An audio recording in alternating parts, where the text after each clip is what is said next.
L'ala più moderna era occupata dalla Camera del Gran Consiglio, massimo organo legislativo di Venezia, costituito dall'aristocrazia al completo.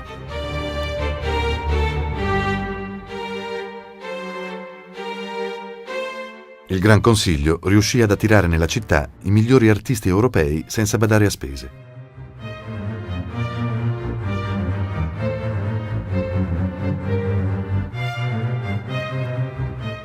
Dal suo trono il doge ne sovraintendeva le sessioni. Ogni suo movimento era controllato da un gran numero di consiglieri.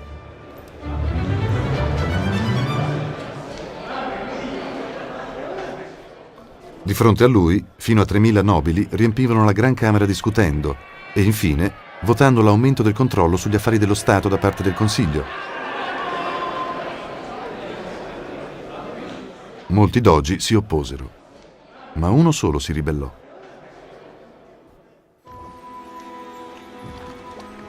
Nel 1354, una sinistra nebbia accompagnò l'ascesa di un nuovo doge, Marino Faliero. Obbligato dal Consiglio a rinunciare a parte dei suoi privilegi, patì in seguito un'umiliazione ancora più grande. Un nobile scrisse infatti una poesia oscena sulla moglie. Gli aristocratici ne risero, non però Faliero, che tramò una congiura per assassinarli tutti a sangue freddo e autoproclamarsi principe di Venezia. Le spie del Consiglio scoprirono tuttavia il suo piano. Nessuno, neppure un doge, poteva minacciarne la supremazia.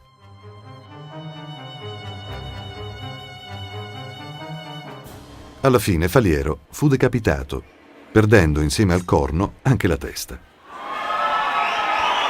Il suo cadavere fu abbandonato in cima a una scala di marmo. Nella Gran Camera, il Consiglio volle che il destino di Faliero servisse da monito. Fra i ritratti dei dogi ce n'è infatti uno coperto da un drappo.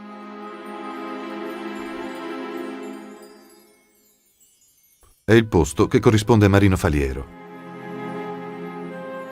decapitato per i suoi crimini. Il Consiglio però non si fermò qui. 10 dei cospiratori alleati di Faliero furono impiccati alle finestre del palazzo. Per uno di loro l'edificio si trasformò in un ironico patibolo. L'architetto Filippo Callendaro, infatti, aveva lavorato all'ala sud fino al giorno in cui fu arrestato.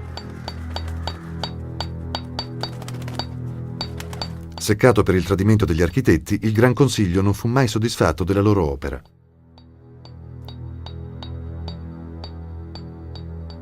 Una favolosa collezione di statue e di colonne gotiche che unisce l'iconografia cristiana al disegno di stile islamico.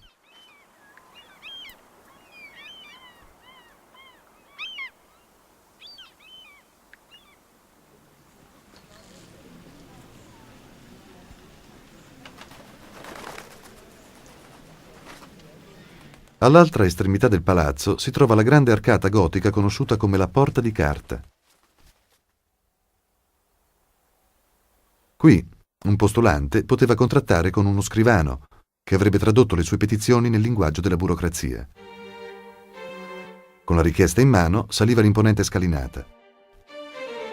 Imponente non per le sue dimensioni, ma per le immagini di Nettuno e Marte che la coronano.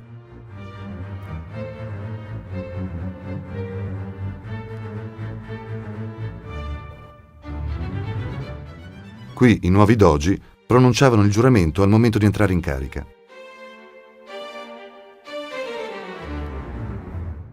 Quando facevano ingresso nel palazzo, i dignitari più importanti venivano accolti nel magnifico salone collegiale, dove potevano ammirare opere del Tintoretto e del Veronese, e dove probabilmente erano ricevuti dal doge in persona.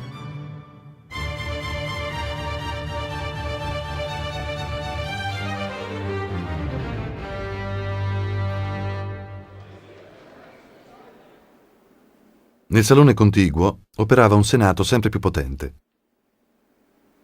Sotto il governo del doge, la nobiltà rivolse i propri sforzi al controllo del popolo, o almeno tentò di farlo.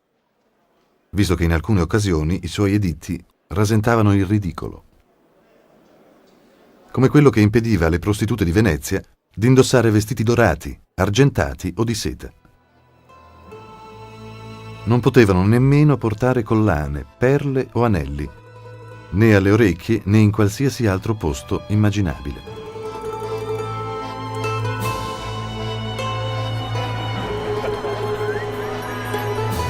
In occasione delle feste nuziali, ai commensali si poteva servire solo un piatto di carne speziata e uno di carne arrosto. La frittata, i dolci e i cibi preparati con lo zucchero erano proibiti in tutti i banchetti. Tali editti venivano accolti con disprezzo. Venezia viveva un'epoca troppo prospera perché si pensasse di poterli rispettare. Nei recessi del palazzo esisteva però un organismo legislativo che nessuno poteva ignorare. Un organismo il cui potere era coperto dal segreto e dalle cui deliberazioni dipendevano la vita e la morte.